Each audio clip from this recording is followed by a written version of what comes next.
Recording by Sargam studio Bodhgaya. जाना हियो मजा लेके छोड़ दे मेरे होलिया में हमर सिल तोड़ दे मेरे हाय पापा सिल तोड़ दे मेरे। हाँ जाना हियो मजा लेके छोड़ दे मेरे होलिया में हमर सिल तोड़ दे मेरे। तोरे चढ़ल जवनिया उधिया जइतोगे, तोरे चढ़ल जवनिया उधिया जइतोगे। एक बार डाल देना रंगवा का खिया जइतोगे, एक बार डाल देना रंगवा का खिया जइतोगे। खिया जइतोगे, खिया जइतोगे।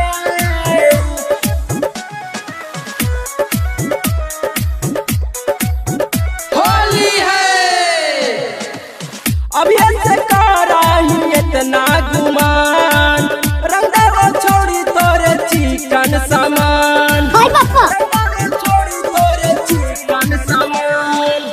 होलिया में हमरा से मुँह जई मेरे डालेला रंगवा तू भूल जई मेरे।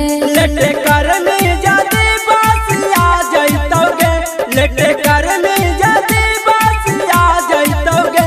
एक बार डाल देना रंगवा का खिया जइतोगे, एक बार डाल देना रंगवा का खिया जइतोगे। खिया जइतोगे, खिया जइतोगे।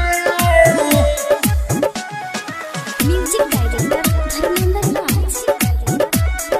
होली है काहे तू बोला ही अटर पटर रे होलिया में डाल दे मिका तू भीतर रे होलिया में डाल दे मिका तू भीतर रे।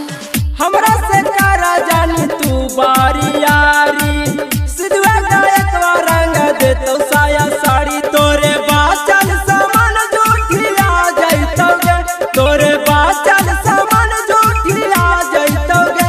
एक बार डाल देना रंगवा का खिया जइतोगे, एक बार डाल